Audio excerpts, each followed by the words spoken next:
అలాగే ఈ కార్యక్రమానికి ఇంతటి దివ్య దోహారంగా సహకరించినటువంటి భక్తులందరూ దాతలు కొనసాగుతున్నటువంటి దాతలందరికీ కూడా ఆంజనేయ గారు సంపూర్ణమైనటువంటి ఆయురారోగ్యాలు కలగజేయాలి. ఎంతో శ్రమను వెచ్చించి కమిటీ వారి యొక్క కార్యక్రమాన్ని ఎన్నో నెలల నుంచి చాలా ఏ ప్రయాసంతో ధర్మకర్త మండలి వారి సభ్యులందరూ కూడా చాలా చక్కగా వారి యొక్క కృషికి ఎరుపు ఫలితం వచ్చింది. అలాగే ఈ దివ్యమైనటువంటి కార్యక్రమానికి ఎగ్జిక్యూటివ్ ఆఫీసర్ వారు కోటిరెడ్డి గారు కూడా మహత్తరమైనటువంటి ఆయన యొక్క శక్తికి మించి ఈ కార్యక్రమాన్ని సాహసం చేసినటువంటి దివ్యమైనటువంటి అవకాశం వారికి ఆంజనేయ వారి యొక్క శుభ ఆశీస్సులు కలగాలి. అలాగే అనేక రూపాలలో భక్తులందరూ కూడా సహకరించడం వల్ల ఈ కార్యక్రమం బ్రహ్మాండం జరుగుతుంది. వీరందరికీ కూడా స్వామిని వచ్చి దర్శించినటువంటి ప్రతి ఒక్క భక్తుడికి కూడా ఆంజనేయ స్వామి వారి సంపూర్ణమైనటువంటి ఆయుష్ప్రజ్ఞాలు కలగజేసి జరుగుతున్నా. జై శ్రీరామ్, జై శ్రీరామ్, జై హనుమాన్, జై హనుమాన్. ఇక మేస్త్రి గారు జాగ్రత్తగా మిగతా కార్యక్రమాన్ని ఏర్పాటు చేసుకోండి. చేతికి కావాలి మేస్త్రి గారిని ఏర్పాటు చేసుకోమనండి. ఇక మీరు కొబ్బరికాయలు కొట్టడం చెబుతున్నా. దయచేసి భక్తుల వారు కొబ్బరికాయలు కొట్టడం ఇప్పుడు నవధాన్యాలు మాత్రమే వేయండి. నవధాన్యాలు మాత్రమే వేయండి. ఇంకా ఇలా బంగారం చేస్తే వేయండి. నవధాన్యాలు మాత్రమే, కొబ్బరికాయలు కొట్టదు. కొబ్బరికాయలు సమయం ఇంకా కళావాహన కావాలి, ఇంకా శ్రీకారోహం చేయాలి. ఈ విషయాన్ని గమనించండి. కిషోర్ అభివృద్ధి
వారిని వారి కుటుంబాన్ని ఆంజనేయ స్వామి వారు ఎవరైనా కాపాడాలని మనస్ఫూర్తిగా కోరుకుంటున్నారు. జై శ్రీరామ్.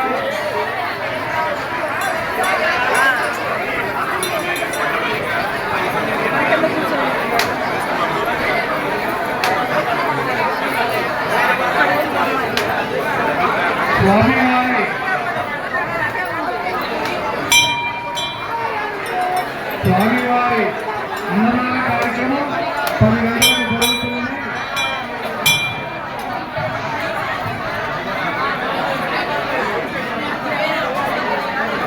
స్వామివారి అన్నదాన కార్యక్రమానికి ఒక భక్తుడు 500 రూపాయలు సమర్పించినారు.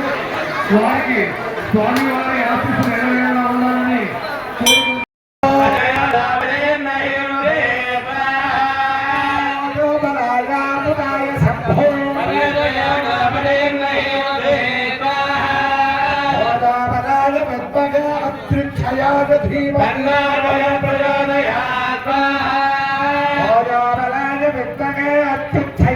धीमहि